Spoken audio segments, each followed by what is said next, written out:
आज तक गेट का सबसे ज़्यादा फॉर्म रिजेक्शन हुआ है due to the photograph and signature.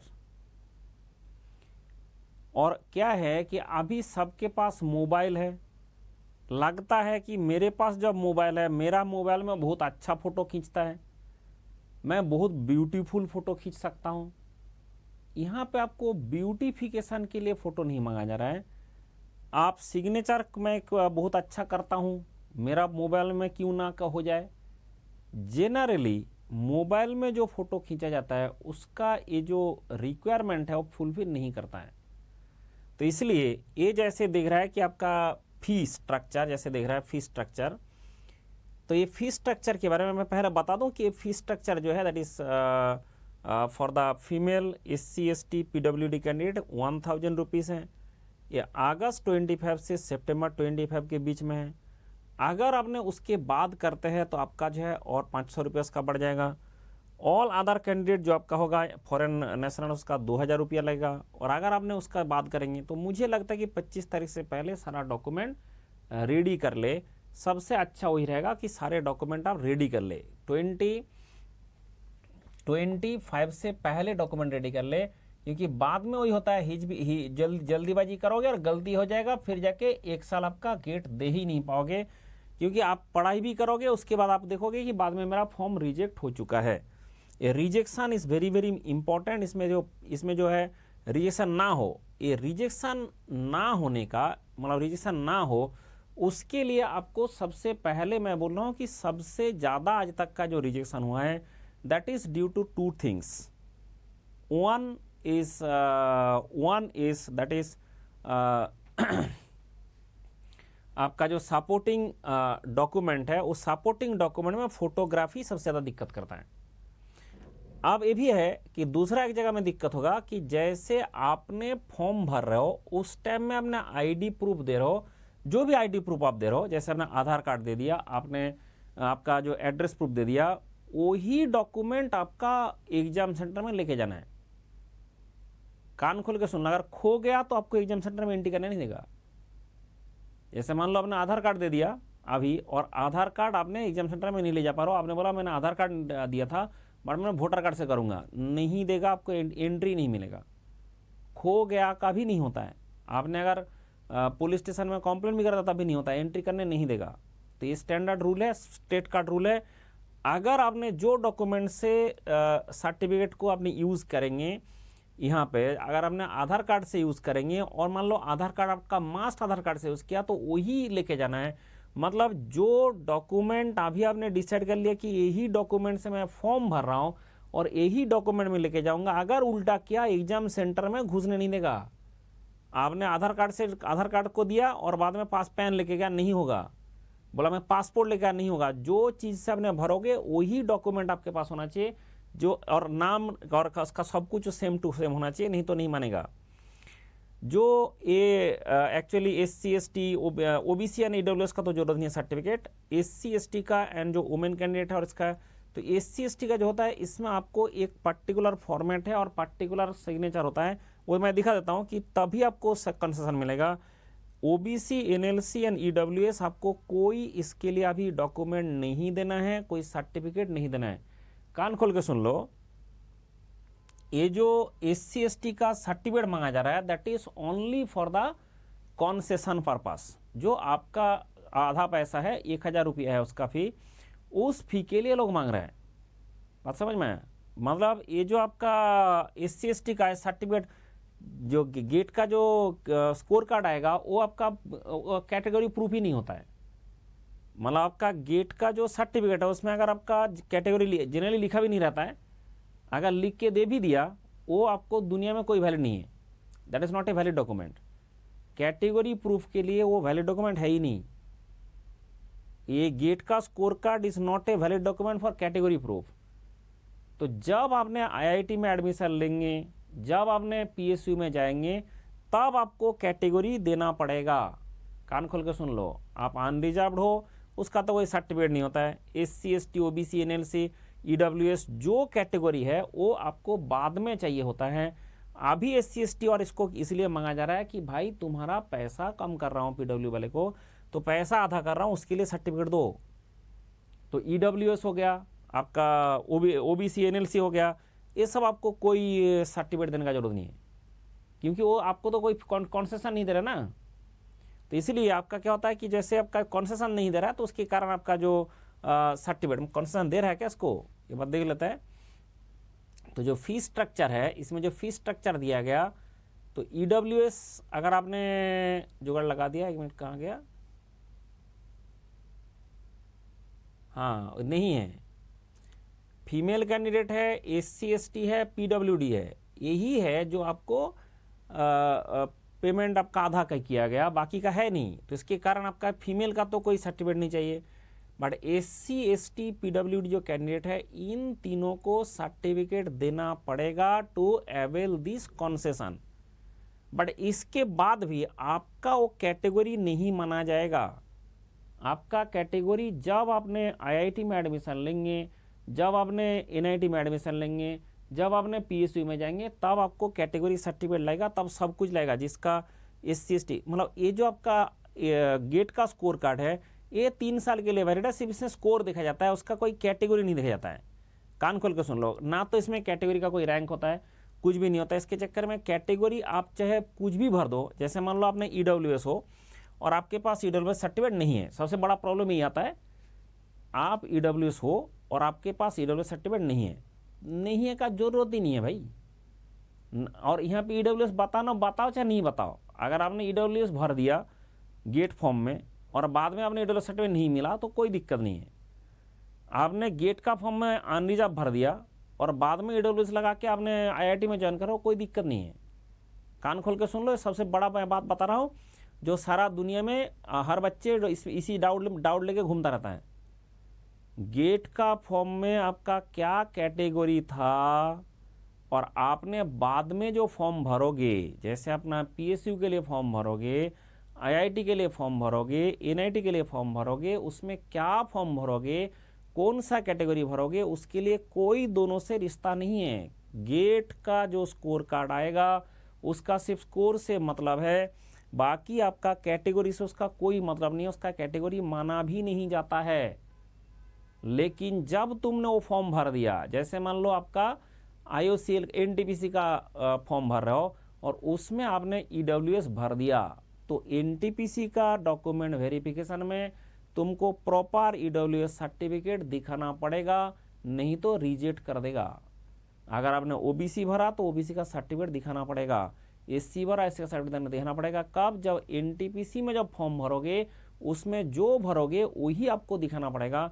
ये आपका पहले कब खोपड़ा में घुस जाए। IIT में भी अगर IIT में एडमिशन के लिए आपने बोला कि मुझे EWS कैटेगरी में हूँ, तो वो जब डॉक्यूमेंट वेरिफिकेशन होगा तो आपको EWS सर्टिफिकेट दिखाना पड़ेगा। अगर आपने नहीं दिखा पाया तो रिजेक्ट हो जाएगा। तो वो तब की बात है, अभी आपने अनरिजर्व भर दो, कोई दिक्कत नहीं है। अगर आप मान लो आप SC हो, ST हो, बोला मुझे कॉन्सेशन नहीं चाहिए, मुझे आप अनरिजर्व भर दो, भरने के बाद में जब SC भरोगे आपको SC मिलेगा, कोई दिक्कत नहीं है। खोड़ा में घुसा बात। गेट का स्कोर कार्ड जो होता है वो कैटेगरी से बियॉन्ड है, उसका कैटेगरी से कोई मतलब नहीं होता है, और गेट का स्कोर भी कैटेगरी वाइज नहीं आता है, उसमें सीधा आपका सिर्फ स्कोर आता है। उसके कारण क्या होता है कि गेट का जो कैटेगरी आप भर रहे हो उससे कोई दिक्कत नहीं होता है कि बाद में आप क्या भरेंगे। बट बाद में अगर गलत भरा तो तुम्हारा तेल निकल जाएगा, क्योंकि उसमें कैंडिडेचर कैंसिल कर देगा। तब आपका स्कोर कार्ड कोई दिक्कत नहीं है, बट आपका जैसे आपने बोला मैं EWS हूँ और आपने EWS का सर्टिफिकेट नहीं प्रोड्यूस कर पाया तो कैंसिल कर देगा।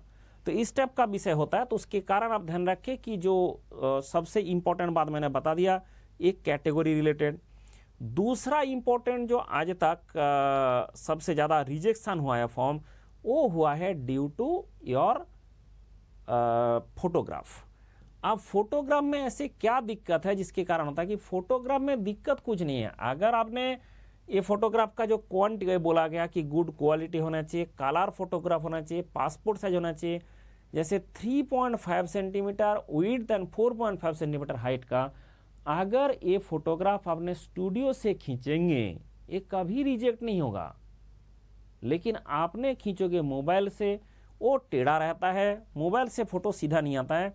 देखने में कितना भी ब्यूटीफुल हो, उसमें फेस जो है आपका कैंडिडेट का 60 to 70% फोटोग्राफ का फेस कवर होना चाहिए, एकदम सीधा सीधा फोटो, एकदम सीधा होना चाहिए। ऐसे कुछ इसमें ये लोगों ने दिया भी है, दिखाता हूँ आपको किस टाइप का यहाँ पे दिया भी है कि जैसे अगर इसे 1 to ABCDE 5:4 4:5 रेशियो में बनाया गया और ये आपका साइज है और इस तरह से फोटोग्राफ होना चाहिए। अगर ये आपने किसी को दिखा दोगे जो फोटो खींच रहा है, जो आपका स्टूडियो है, तो वो बहुत अच्छा से खींच के बना के देगा। जो पासपोर्ट साइज फोटोग्राफ जो लोग खींचते हैं उन लोगों से फोटो खींचाओगे बहुत अच्छा से बना के देगा, ऐसे में कोई दिक्कत नहीं है। बट आप जो है आपने बोला नहीं मैं तो कैमरा से नहीं खींचूंगा, पीछे बैकग्राउंड व्हाइट ही होना चाहिए, आप पीछे कुछ और नहीं बैकग्राउंड होना चाहिए। उसके साथ ऐसे कुछ दिया है इन लोगों ने कि देखो अगर ऐसे फोटो खींचा तो चलेगा, ऐसे खींचा तब भी चलेगा, ऐसे खींचा तब भी चलेगा, ऐसे खींचा तब भी चलेगा। बंदा का आँख कान नाक चोक सारे क्लियर होना चाहिए। इस आदमी का जो चश्मा है उसमें कोई ग्लेयर नहीं होना चाहिए, जैसे फोटो खींचता है चश्मे में ग्लेयर आ जाता है, ग्लेयर अलाउड नहीं है। ये जो आपका ग्लास है, उस ग्लास अगर सन ग्लास कोई ग्लास ऐसे कोई भी कलर वाला ग्लास है अलाउड नहीं है। मतलब बेटर है कि चश्मा ही हटा दे, मतलब अगर आपने चश्मा हटा दे सबसे बेस्ट वो है, ठीक है। Without specs is the best photograph मेरे हिसाब से, चश्मा हटा दो। अगर आपने ऐसे फोटो बनाया, यहाँ पे छोटा हो गया 0 रिजेक्टेड, ये आपने कलर सनग्लास पहन लिया 0 रिजेक्टेड। ये अगर फेस है लेकिन बंदा का ठीक से दिख ही नहीं रहा है, आधा आधा दिख रहा है आधा नहीं दिख रहा है, रिजेक्टेड। ठीक है, ये बंदा है इसके साथ कुछ और दिखाई दे रहा है, उसका रिजेक्टेड। इसमें बंदा ने मास्क पहन लिया रिजेक्टेड, इसमें दूसरा कोई आदमी है रिजेक्टेड, इसमें फोटो ढंग से दिख नहीं रहा रिजेक्टेड। ये जो फोटो है इसमें क्या हो गया, जो ग्लास है ग्लास में आपका ग्लेयर आ रहा है, ग्लास में जो है ग्लेयर आ रहा है, ग्लेयर मतलब जो चमक आ रहा है दोबारा, जो रिफ्लेक्शन आ रहा है, वो रिफ्लेक्शन नहीं आएगा तो तुम्हारा रिजेक्टेड। ठीक है, इसके बाद अगर ऐसे मास्क पहन के खींचा रिजेक्टेड, वेयरिंग कैप रिजेक्टेड, अगर ऑब्जेक्ट आपका बैकग्राउंड में है तो रिजेक्टेड। ऐसे इतना बड़ा होना भी नहीं चाहिए, सिर्फ फेस बड़ा दिखना चाहिए, फेस 70% होना चाहिए, not looking straight to the camera, ये भी रिजेक्टेड। तो मतलब अगर आपने ये जो यहाँ पे मैं दिखा रहा हूँ यही चीज़ को, ये 30 इसका इंफॉर्मेशन ब्रोशर का 23 नंबर पेज में है कि ये हमारा एक्सेप्टेड है और ये हमारा रिजेक्टेड है। और ये वाला फोटोग्राफ अगर किसी को दिखा दोगे जो फोटोग्राफी को फोटो खींच रहा है स्टूडियो में, तो ये आपको कभी रिजेक्ट नहीं होगा, पहले तो ध्यान रखें। दूसरा बात हो रहा है कि हमेशा जब ये फोटो खींचने जाएंगे स्टूडियो में, जब जाएंगे अपना सिग्नेचर भी करके लेके जाना।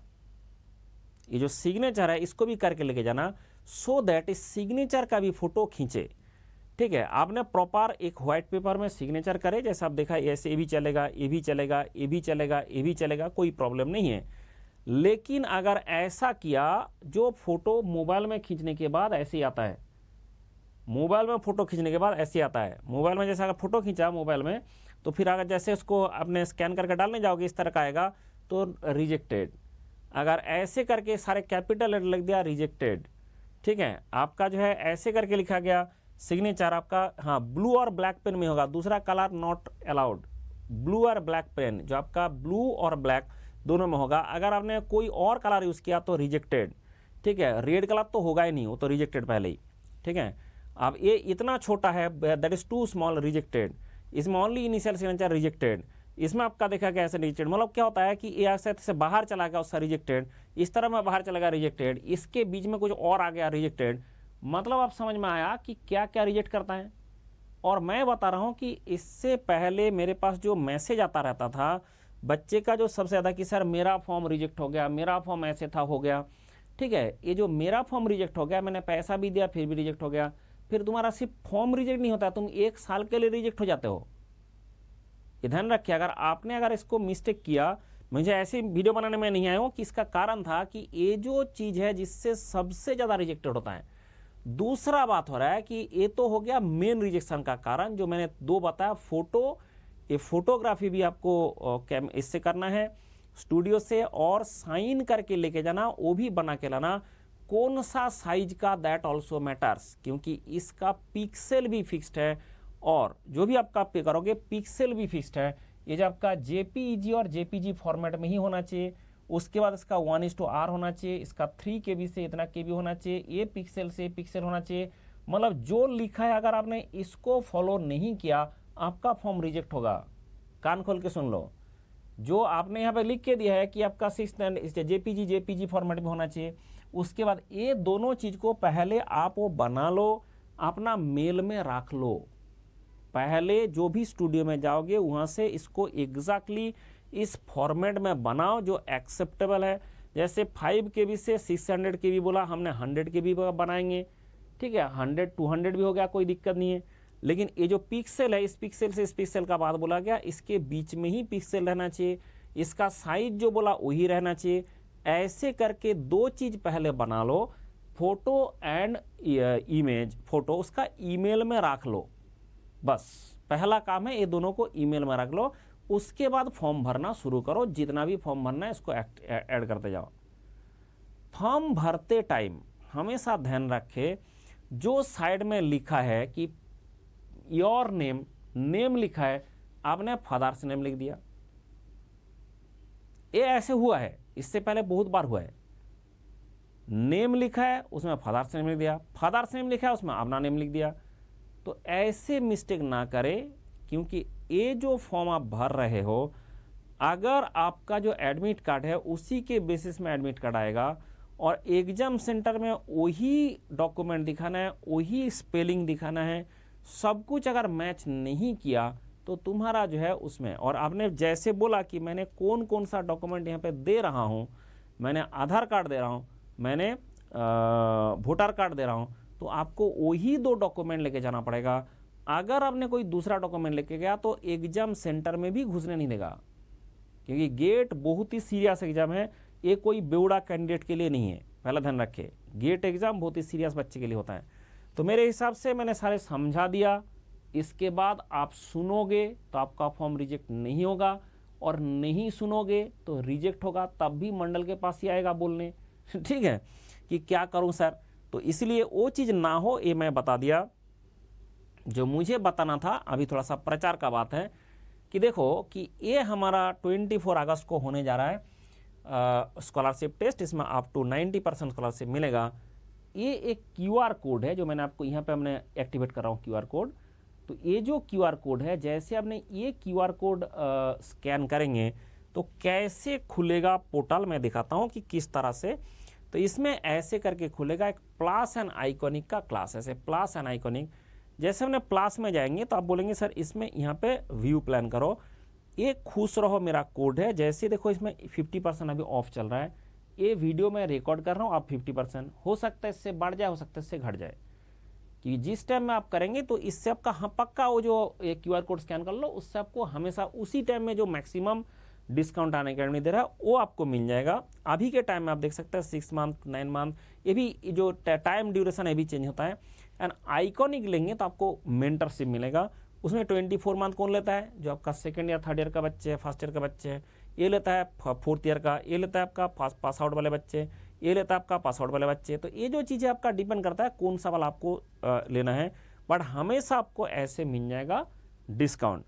आप होता है कि सर आपसे अगर डायरेक्ट पढ़ना है, जैसे मेरे से डायरेक्ट पढ़ना है, तो आप क्या कर सकते हैं, आइकॉनिक बैच में ज्वाइन कर सकते हैं। बट आइकॉनिक ज्वाइन जब करेंगे तो ये आपका दिस इज़ द नंबर, आपको मुझे व्हाट्सअप करना है, फिर मैं आपको आइकॉनिक में कराऊंगा, क्योंकि उसमें सीट हमेशा तुरंत नहीं होता है, उसके लिए हम आपको जुगाड़ लगाएंगे तब जाके होगा।